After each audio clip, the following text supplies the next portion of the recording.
குருவே சரணம். போகர் அகத்தியரின் சீடர். பழனி ஆண்டவர் சிலையை நவபாஷணத்தால் வடித்தவர். காளிங்கிநாதரின் மாணவர். சீன தேசத்தின் பௌத்தர் என்று கூறப்படுபவர். யோகம், மருத்துவம், கணிதம் முதலியவற்றில் சிறந்து விளங்கியவர். பழனிமலை அடிவாரத்தில் ஜீவசமாதியான சேத்தொண்டர். அகத்தியன் முருகன் அருள் பெற்று தமிழை வளர்த்தார். போகரோ தமிழ் கடவுளுக்கு சிலை வடித்து முருகனடியராக வாழ்ந்து வந்தார்.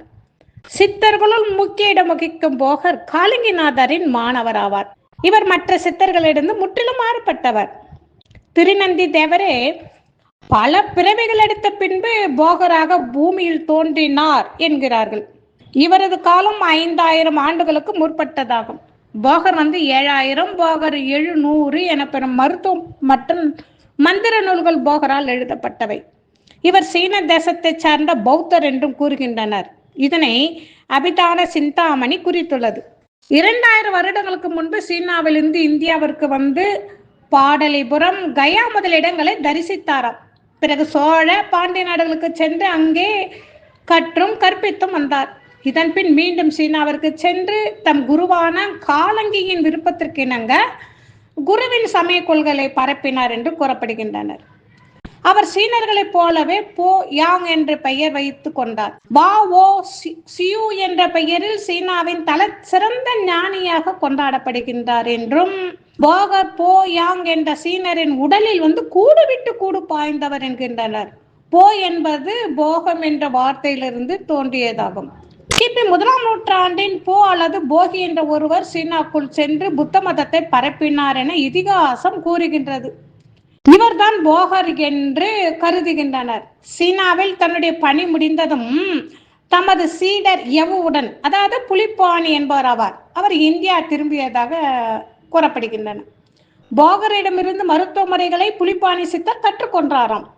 அகத்திய தனது அமுத கலை என்ப ஞானம் 1200 என்ற நூலில் போகனமே குசவன் ஜாதி என்று குறிப்பிடுகின்றார். இதே போல கருவூரார் தனது வாத காவியம் எனும் 700 என்ற நூலில் போகநாதர் பண்புல மட்குலார் என்று குறிப்பிடுகின்றார். இதன் அடிப்படையில் போகர் குயவர் இனத்தை சார்ந்தவர் என்று கூறுகின்றனர். போகர் தான் இயற்றிய போகர் 7000ல் உரைத்தோமே எந்தனிடம் ஜாதி மார்க்கம் உத்தமனே விஸ்வகர்மன் என்னலாகும் என்ற வரிகள் மூலமாக தான் விஸ்வகர்மா குலத்தை சேர்ந்தவன் என்று குறிப்பிடுகின்றார். எனவே போகர் இந்தியாவிலேயே தோன்றியவர் என்பதும் தனது சித்து விளையாட்டின் மூலம் அயல் நாடுகளுக்கு சென்று வந்துள்ளார் என்பதை இதன் மூலம் அறிந்து கொள்ளலாம். போகர் தமது ஆயுளை நீடித்துக் கொண்டு சொரூப சமாதிக்கான யோக தந்திரங்களை வளர்த்து கொள்ள முடியும் என்று நம்பினார். அதனை முன்னிட்டு 35 மூலிகைகளை கொண்டு காயகல்ப குளிகையை அவர் தயாரித்தாராம். தம் சீடர்கள் 3வரையும் தம்முடைய நாயையும் அழைத்து கொண்டு மலையை கடந்து சென்றார். ஒரு மாத்திரையை நாய்க்கு தந்ததும் நாய் மயங்கி விழுந்தது. மாத்திரையை சாப்பிட்ட மற்றொரு சீடரும் மயங்கி விழுந்தார். மற்ற 2 சீடர்கள் விழுங்குவது போல நடித்து அங்கிருந்து நகர்ந்தனர். மீதமுள்ள மாத்திரைகளை விழுங்கிய போகர் அங்கே ஒரு குறிப்பை எழுதி வைத்து சென்றாராம். இந்த குளிகை மாத்திரை உண்ட நாங்கள் மரணமற்ற பெருவாழ்வு பெற்றுள்ளோம், நீங்கள் அந்த வாய்ப்பை இழந்து விட்டீர்கள் என எழுதி இருந்ததாம். போகர் பற்றி பலரும் பலவிதமான கருத்துக்களை கூறுகின்றனர். இவர் 7 கடல்களையும் தாண்டி சஞ்சீவி மூலிகைகளை கண்டுபிடிக்க முற்படும் போது இது அவர் கையில் அகப்படாமல் இருந்த வேளையில் தனது மந்திர சக்தியால் ஓரிடத்தில் இருக்க நிலை செய்து மேரு கப்பால் சென்று தாது வகைகளை கொண்டு வந்தவர். சிங்கம், பூனை, பசு இவற்றுக்கு ஞான உபதேசம் செய்தவர் என்று கூறுகின்றனர். அகத்தியரின் மாணவர் என்றும் கூறுவதுண்டு. இவருக்கு கொங்கனார், கருவூர் தேவர், சுந்தரானந்தார், மச்சமுனி, இடைக்காடர், சட்டமுனி, திருமாளிகை தேவர் முதலியோர் மாணவர்களாக திகழ்ந்தனர். யோகம், மருத்துவம், ரசவாதம், காயக்கற்பம், கணிதம் முதலியவற்றில் போகர் சிறந்து விளங்கினார். தம் சீடருடன் இறுதி காலத்தில் பழனி தலத்தில் தங்கிவிட்ட அவர் பழனி மலையின் மேல் தாம் அமைத்த திருக்கோயிலில் நவபாஷண கட்டினால் செய்த அருள்மிகு தண்டாயுதபாணி சுவாமியின் அருள் திருமேனியை நிறுவினார். அவர் அமைத்த வழியிலேயே முருகனுக்கு பூஜைகள் நடைபெற்று வருகின்றன. போகரின் மாணவரான புலிப்பாணியை நெடுங்காலம் பூஜித்து வந்தார். அவருக்கு பின் அவருடைய வழி வந்தவர்கள் பூஜித்து வந்தனர். பின்னாளில் அங்கு சிவாச்சாரியர்கள் கொண்டு பூஜைக்கு வழக்கம் வந்தது.